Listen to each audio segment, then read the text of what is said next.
¿Cómo obtener la resultante de un sistema de fuerzas en el espacio en tercera dimensión? El planteamiento del problema nos muestra un objeto que está suspendido de tres elementos que están apoyados en un elemento vertical, como puede ser un muro, en tres puntos diferentes.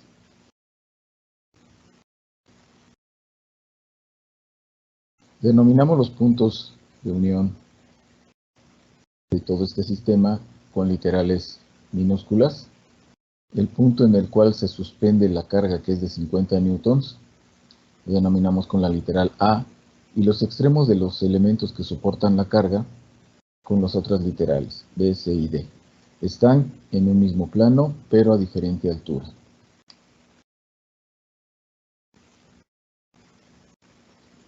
Como se muestra en estas cotas, la carga está suspendida a 1.20 metros del elemento vertical. A la izquierda se tiene 1.65 de la referencia del eje del punto A al punto B en horizontal. Hacia el punto D, 1.45. Y en altura del punto A hacia los puntos B y D hay una diferencia de 0.75 metros. Y del punto A al punto C, 1.85 en diferencia en alturas. Vamos a establecer un sistema de ejes, de tres ejes, tomando como origen el punto A. Como se muestra en esta figura, se muestran los sentidos positivos de dichos ejes, el eje X, Y y Z. Hacia el otro extremo estaría el sentido negativo de dichos ejes.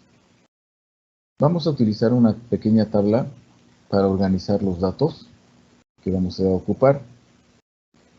Vamos a identificar los elementos que se van a calcular con los dos literales que los definen, por ejemplo, AB, AC y AD.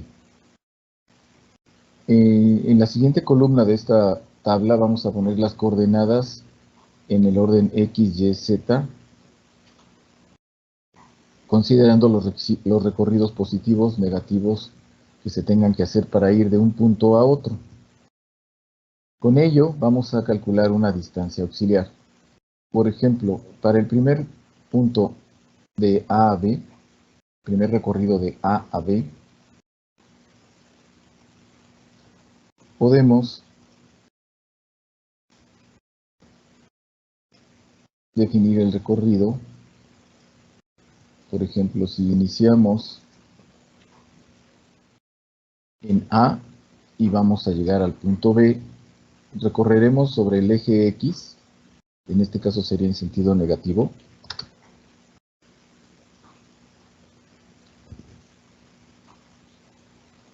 la distancia de 1.65. Después, en forma paralela al eje Y, la distancia de 1.20. Finalmente, bajaríamos hacia el punto B con 0.75.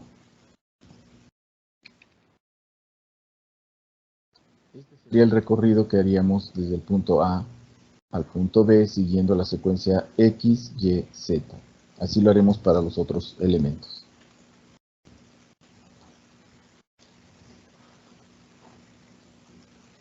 Entonces, tendríamos esto en la tabla. Las coordenadas para la barra AB o para el punto B sería menos 1.65 en X, 1.20 en Y y menos 0.75 en Z.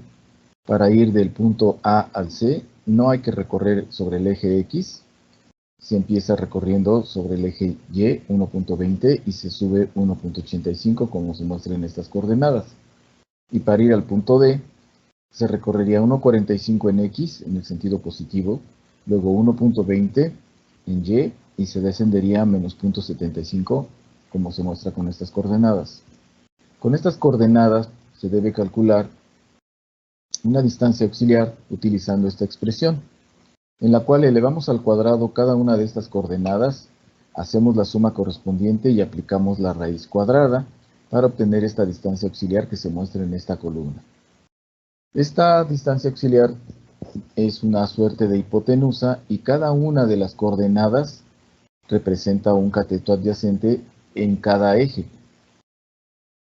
Por lo tanto, podemos dividir esas coordenadas, esos catetos adyacentes en el eje correspondiente, entre la distancia auxiliar y obtendríamos la función coseno que corresponde al eje que estamos trabajando, por ejemplo, x. Si dividimos menos 1.65 entre 2.17 nos dará el valor del coseno correspondiente para el eje x.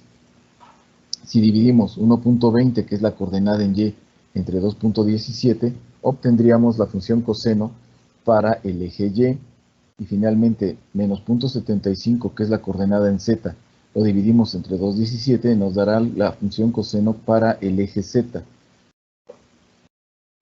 Y se hace lo mismo para los otros tres elementos y obtenemos estos valores.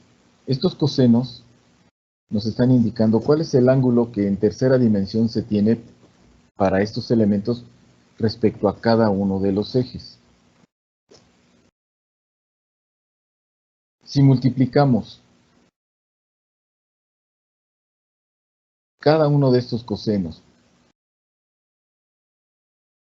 por la intensidad de la acción que estamos calculando y que en este momento no conocemos, esto es AB, obtendríamos el componente correspondiente en cada eje. Por ejemplo, si multiplico AB por el coseno en X, que es menos 0.7603, tendría yo el componente en X para esta barra. Si hago lo mismo con estos cosenos, tendría los componentes en Y y en Z para esta barra. Podemos entonces establecer un sistema de ecuaciones tomando en cuenta todo lo que está referido al eje X, que vendría a constituirse en un sistema de fuerzas colineales, y todo lo que tenemos en el eje Y, que también a su vez sería un sistema de fuerzas colineales, y luego uno en Z, con la salvedad de que en Z también tenemos la carga, y eso también entraría en la consideración de esta ecuación, toda vez que si ya conozco esas fuerzas o las puedo deducir, si hago una sumatoria, obtendría yo un resultante.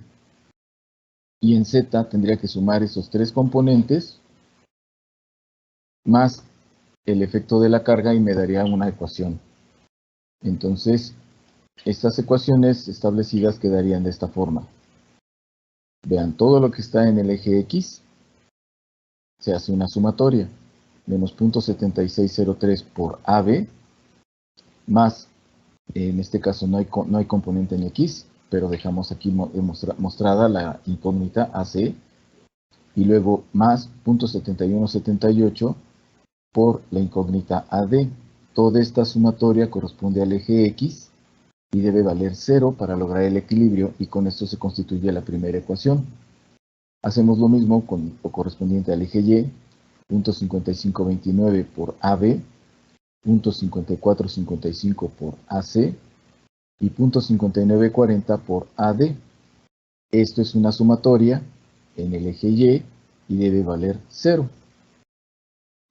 Para el eje Z multiplicamos menos 0.3456 por AB, 0.8409 más positivo por AC, menos 0.3712 por AD, y todo esto también debemos incorporarle el efecto de la carga. Es una suma de fuerzas en el eje Z, y ahí está la fuerza, que es de 50 newtons, y todo esto debe valer 0. Como este valor de menos 50 no tiene incógnitas, es independiente, lo podemos pasar al otro lado de nuestra ecuación. Quedaría como se estaba mostrando en un principio, que toda esta ecuación vale 0, vale 50, perdón. Esto constituye la tercera ecuación. Tengo entonces aquí un sistema de tres ecuaciones simultáneas con tres incógnitas. Las tenemos aquí acomodadas en orden.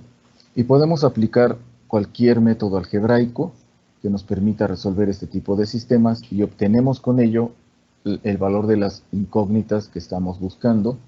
En este caso, correspondería que la barra AB está trabajando con menos 19.52 newtons, la barra AC 42.31 newtons y la barra AD con menos 20.68 newtons. Y este sería el resultado de nuestro problema.